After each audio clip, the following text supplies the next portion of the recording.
오늘은 복음을 위한 죽음은 생명의 시작이다라는 제목으로 말씀 전할 때에 예배하시는 모든 성도들에게 하나님의 은혜가 함께 하시길 간절히 축원합니다.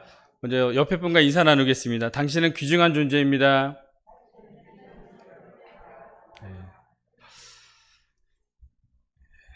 너무나 귀한 존재이신 줄 믿습니다. 오늘 내가 부모님으로부터 태어날 수 있는 확률을 좀 생각해 보니까 어머니, 한 여자의 일생 동안 약 360개에서 400개 정도의 난자가 생성이 됩니다. 그리고 아버지, 한 남자의 일생 동안 1조 4천억 개의 정자가 생성이 됩니다. 그 중에 하나의 정자와 하나의 난자가 만나서 수정이 되고 또 착상이 되고 배란의 과정을 거쳐서 또 10개월 동안 엄마 뱃속에서 자라난 후에 세상에 비로소 나올 수 있게 됩니다. 그 이전 세대를 포함하지 않는다 해도 좀 확률을 생각해 보면 내 부모님들이 남자와 여자가 만날 수 있는 확률, 그리고 정자와 난자가 만나서 임신할 수 있는 확률, 그리고 임신하여서 건강하게 출산하기까지 이제 자라날 수 있는 그런 확률들을 계산해 보면 나 한 사람이 이 세상에 나오기까지가 얼마나 귀하고 또 대단한지를 알 수 있습니다. 다시 한번 옆에 분과 인사 나누겠습니다. 당신은 귀중한 존재입니다.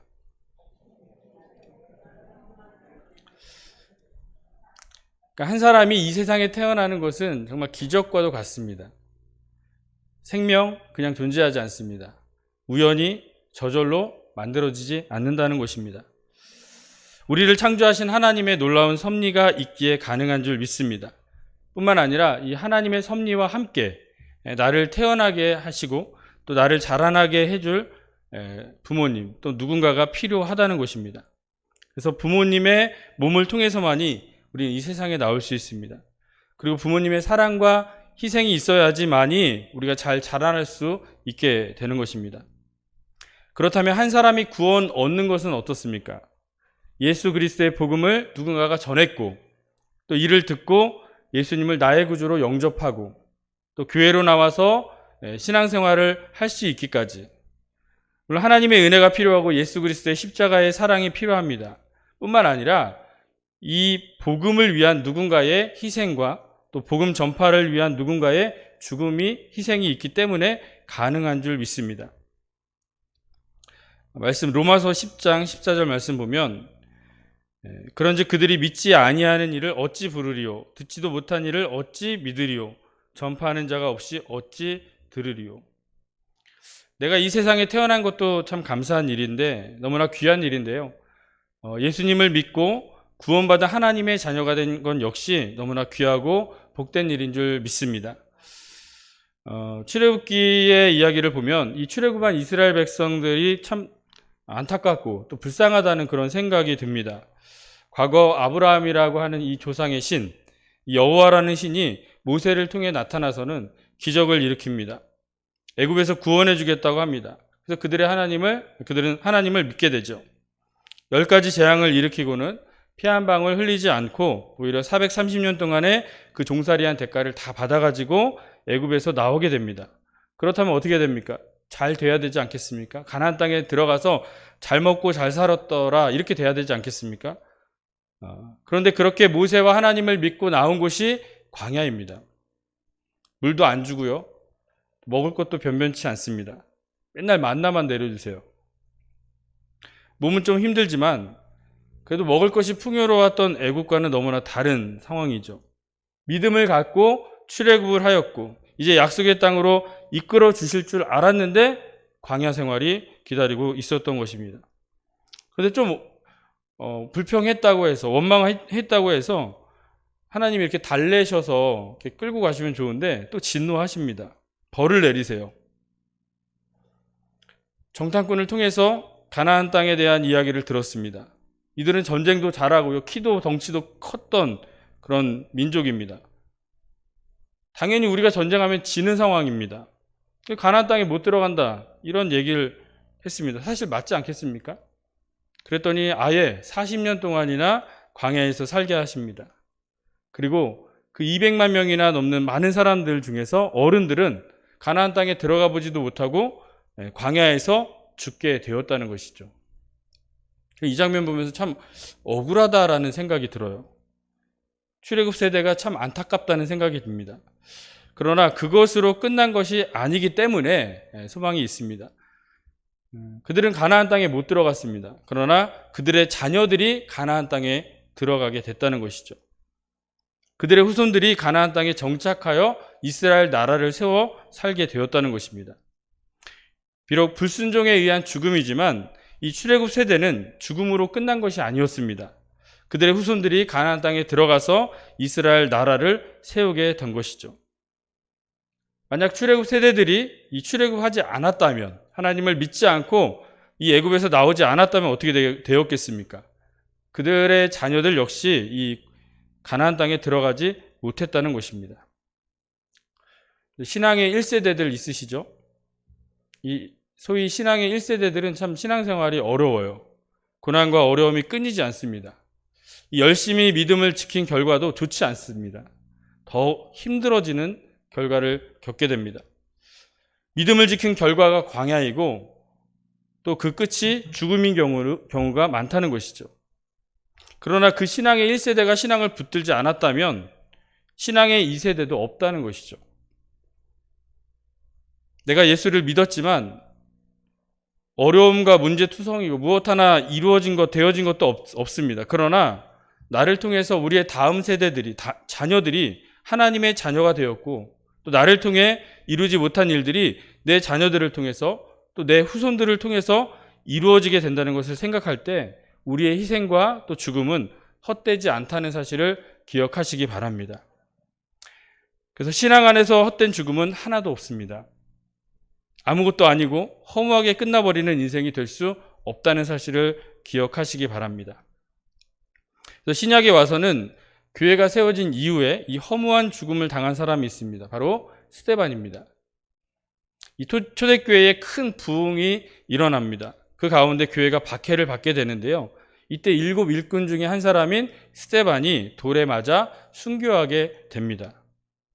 이 일로 인해서 교회는 큰 박해와 위기를 겪게 되고 예루살렘 교회는 흩어지게 되었습니다. 교회는 무너진 것 같습니다. 스데반의 그 죽음도 그냥 허무하게 끝난 것 같아 보입니다. 그러나 거기서 끝난 것이 아니었습니다. 이 일로 인해서 3가지 사건이 동시에 함께 일어나게 되는 것을 볼 수 있습니다. 우리 본문 다시 보겠습니다. 8장 1절 시작. 사울은 그가 죽임당함을 마땅히 여기더라. 그날에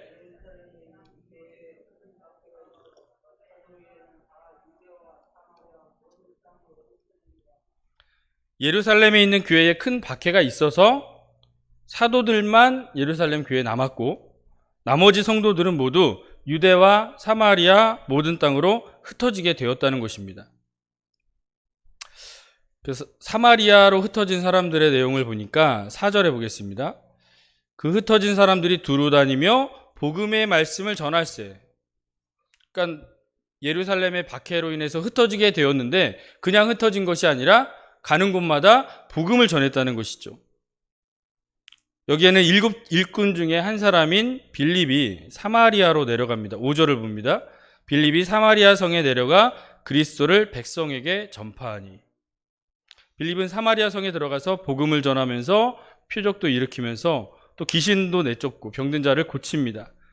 그래서 사마리아 사람들은 이 빌립이 전한 복음을 받아들이고 남녀가 다 세례를 받았다고 기록을 하고 있습니다. 이렇게 해서 사마리아에 교회가 세워지게 되었다는 것이죠. 그리고 8장 26절 이하에도 보면 빌립이 또 다른 일들을 계속해서 행한 일들이 나오는데요.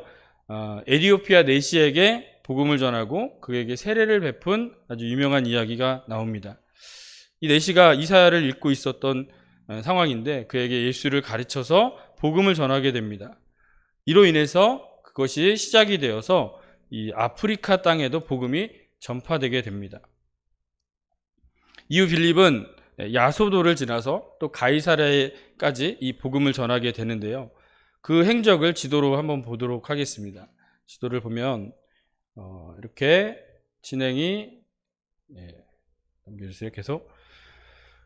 그래서 스데반 순교로 인해서 예루살렘 교회는 흩어지게 되었고, 이렇게 빌립을 통해서 이 사마리아 교회가 세워지게 된 것이죠. 그리고 또 한 사건은 당시 스데반 순교 현장에 있던 사울이 있었습니다.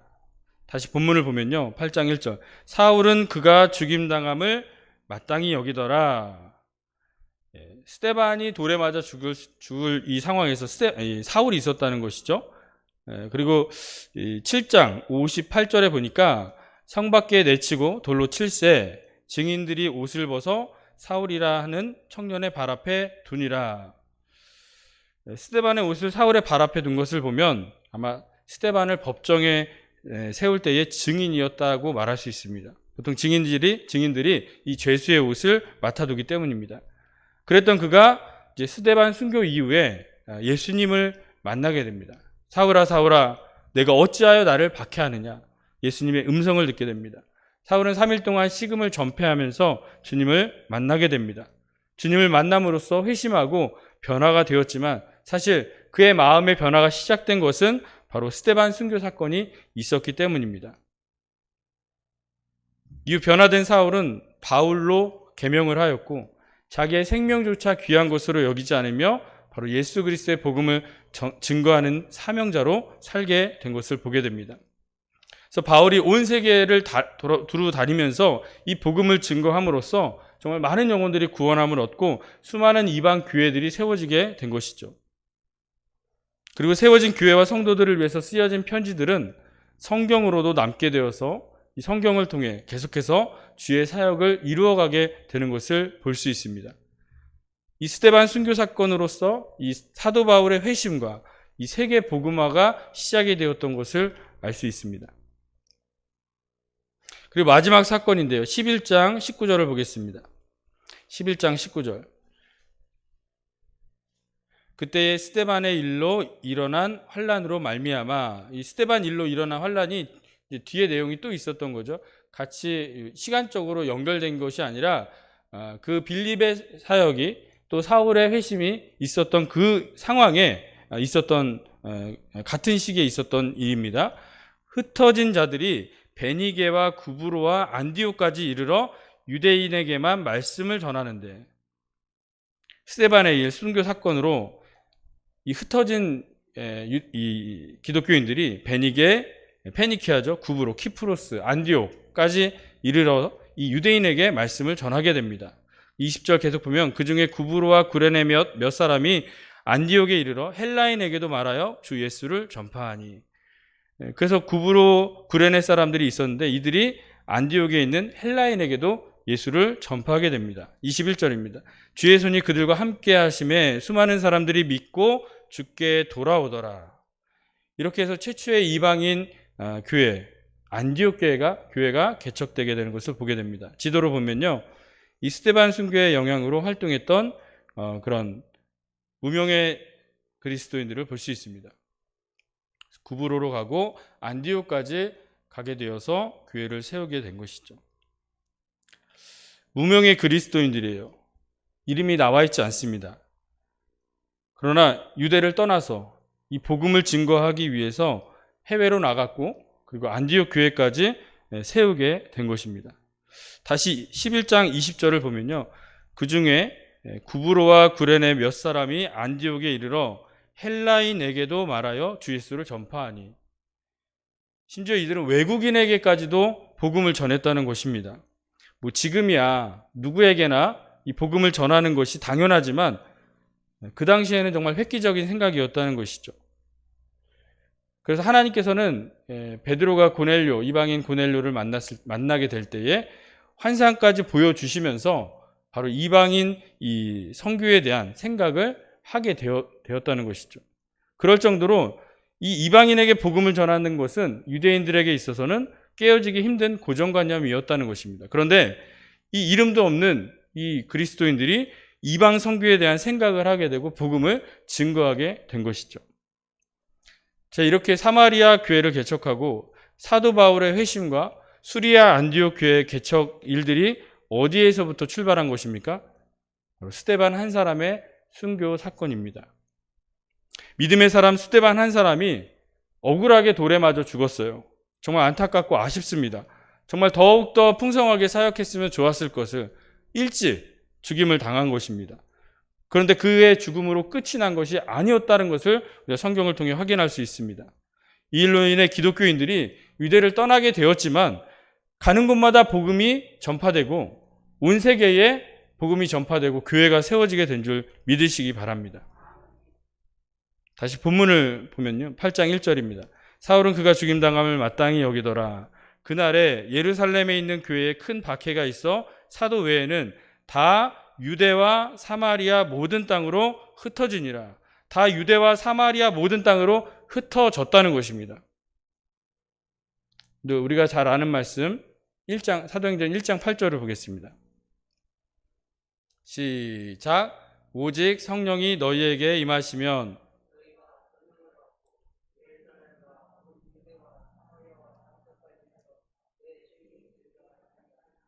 아멘. 어떻습니까? 예루살렘과 온 유대와 사마리아와 땅끝까지, 그러니까 성령 받고 성령으로 시작한 이 초대 예루살렘 교회는 이 죽음과 핍박과 어려움 가운데서 예루살렘과 유대를 넘어서 사마리아와 땅끝까지 증인되리라는 이 예수님의 말씀을 이루어내게 된 줄 믿습니다. 이것이 복음의 능력입니다. 죽은 것 같지만 죽은 것이 아닙니다. 요한복음 12장 4절. 내가 진실로 너희에게 이르노니 한 알의 밀이 땅에 떨어져 죽지 아니하면 한 알 그대로 있고 죽으면 많은 열매를 맺느니라. 한 알의 밀이 땅에 떨어져 죽을 때 많은 열매를 맺는 줄 믿습니다. 복음을 위한 죽음은 죽음으로 끝나는 것이 아닙니다. 또 다른 생명의 시작인 줄 믿습니다. 오히려 더 많은 영혼들이 구원 얻게 된다는 사실을 기억하시기 바랍니다. 우리는 패배해야 이기고 또 죽어야 사는 것, 이것이 우리 믿는 기독교이고 바로 이것이 복음의 역사라는 사실을 기억하시기 바랍니다. 복음을 위한 그 헛된 죽음은 없다는 것입니다. 복음을 위한 죽음은 실패가 아니라는 것입니다. 오히려 또 다른 생명의 시작이라는 사실을 기억하시기 바랍니다. 복음을 위한 희생과 헌신과 또한 죽음이 바로 우리 예배하는 모든 성도들에게도 함께 하시기를 간절히 소망합니다. 열매를 맺으려면 씨를 뿌려야 합니다. 이 씨 뿌림이 없으면 열매는 없습니다. 또한 한 사람이 태어나기까지 하나님의 은혜뿐만 아니라 사랑하는 이 부모님이 있어야 합니다. 이 부모님의 사랑과 희생과 헌신으로 자녀는 이 세상에 나오고 성장해 나가는 것입니다. 내가 복음을 듣고 구원받아 하나님의 자녀가 된 것은 복음을 전하는 자가 있기 때문에 가능합니다. 그들의 희생과 헌신과 죽음을 통해서 복음이 전파되었고 우리가 이를 듣고 구원 얻은 줄 믿습니다. 예수 그리스도께서 피 흘려 십자가에 죽으심으로써 많은 영혼들을 구원해내셨습니다. 뿐만 아니라 이 믿음의 선조들이, 수많은 믿음의 선조들이 희생과 또 죽음으로, 피 흘림으로 그들의 씨 뿌림과 피 흘림을 통해서 복음이 전파되었고 그 복음을 들은 우리가 구원을 얻게 되었다는 사실을 믿으시기 바랍니다. 그러나 이 복음이 여기서 끝나는 것이 아닙니다. 씨를 통해 자라난 열매 안에는 무엇이 있습니까? 또 다른 씨가 있죠. 그 씨앗이 또 땅에 떨어져 죽으면은 또 다른 많은 열매를 계속해서 맺게 되는 것입니다. 우리가 보는 이 자연, 그냥 뭐 식물이고 나무고 뭐 이름 없는 건 잡초이고 막 그래요. 창세 때 창조되었던 그 식물들, 동물들 어떻게 생겨나게 되었겠습니까? 계속해서 씨가 땅에 떨어져 죽음으로써 생명이 나오게 된 것입니다.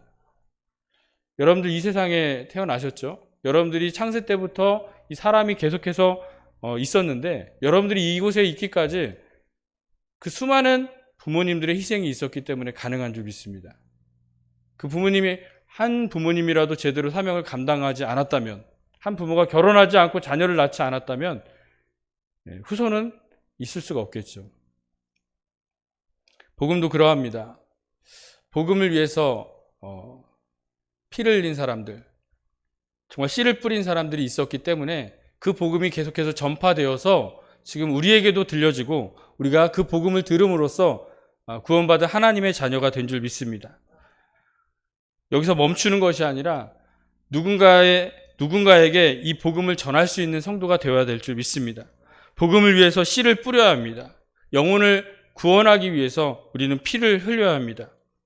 한 알의 밀이 땅에 떨어져 죽을 때 많은 열매를 맺습니다. 나의 사랑과 희생과 헌신으로 또 나의 씨 뿌림과 피 흘림으로써 많은 영혼들을 구원할 수 있는 성도들이 되시기를 간절히 축원합니다. 함께 찬양하기 원합니다.